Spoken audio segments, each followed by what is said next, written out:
Patrice, qu'est-ce que vous avez trouvé de beau dans les pages culturelles ce matin? J'ai trouvé le selfie de l'été, celui que tout le monde va faire. On peut en effet parier que beaucoup tenteront de placer leur bobine dans le cadre que vous allez voir, celui qui permettra d'immortaliser cette œuvre japonaise qui resplendit sous la pyramide du Louvre. Cette œuvre, c'est l'étendard de la saison Japonisme 2018 qui s'ouvre aujourd'hui à Paris et fête le 160e anniversaire de l'établissement des relations diplomatiques entre la France et le Japon.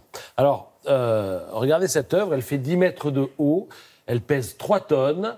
L'expo dure, le japonisme, ça dure jusqu'au mois de janvier. Elle est signée Kohei Nawa, j'espère que j'ai bien prononcé son nom. Elle est entièrement recouverte de feuilles d'or. Et de quoi s'agit-il? D'un trône. Ah, alors, si vous voyez un trône, là, voilà. Je ne sais pas trop où on s'assoit. Je ne sais pas comment on fait pour ne pas se blesser, mais c'est un trône. Oui. Voilà, il faut le savoir. Le programme complet de japonisme, vous le trouverez évidemment sur Internet parce qu'il y a énormément de choses. Je signale quand même qu'à la Grande Halle de la Villette, les enfants, par exemple, pourront dessiner des œuvres qui seront ensuite scannées, puis projetées sur le sol dans les différentes salles d'exposition. Ça, c'est sympa. Et puis, à l'hôtel Salomon de Rothschild, vous avez Fukami qui est exposé. C'est une plongée dans l'esthétisme japonaise. Alors, si vous ne connaissez pas l'art japonais, vous vous demandez comment approcher cet art, eh bien, lisez par exemple cet article, vous y découvrirez que l'art occidental est réputé pour détruire ce qui existe, alors qu'il se veut révolutionnaire, alors que l'art japonais, lui, restaure ce qui existe déjà. Voilà, bardé de cette certitude, vous saurez à peu près où vous mettez les pieds si vous vous intéressez à l'art japonais. Et on va être obligé de le faire de toute façon, parce que japonisme, ça dure jusqu'au mois de janvier. Ouais, j'aimerais bien voir... Oui, ça donnerait un lustre.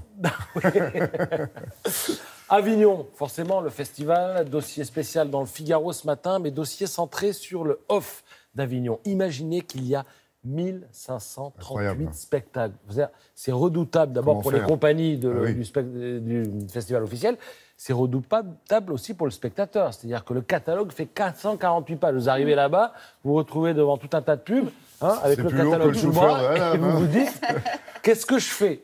Alors, c'est intéressant parce que ça témoigne de la diversité et de la richesse du spectacle, on va dire français, mais c'est aussi... la qualité, après, c'est variable. Et puis, il y a tout un business qui se développe derrière. C'est-à-dire que les prix sont exorbitants pour les personnes qui veulent être hébergées à Avignon ce mois-ci. La location de salle, c'est très, très compliqué pour les compagnies. Un fauteuil, nous dit-on dans le Figaro, coûte 100 €. C'est-à-dire que si vous louez une salle de 100 places, ça vous coûte déjà 10 000 € pour le mois. Après, évidemment, il faut rentabiliser. Et un spectacle qui marche très bien à Avignon, c'est-à-dire qui remplit la salle à 80%, perd quand même de l'argent. C'est ce que vous pourrez lire dans le Figaro. Alors, il faut savoir, si vous êtes vacancier aussi, que Pierre Beffey, qui est le plus jeune président de l'association qui encadre l'offre d'Avignon, vous prévient, il va venir vous chercher sur les autoroutes cette année. C'est-à-dire que la cible, c'est plus que jamais le primo-festivalier, parce qu'il paraît que quand on va à Avignon, on goûte à Avignon, on revient systématiquement à Avignon, et il a passé des partenariats pour aller faire des micro-spectacles sur l'autoroute, les aires d'autoroute, et amener les gens à Avignon. Voilà, c'est-à-dire dans le Figaro. Merci beaucoup, Patrice.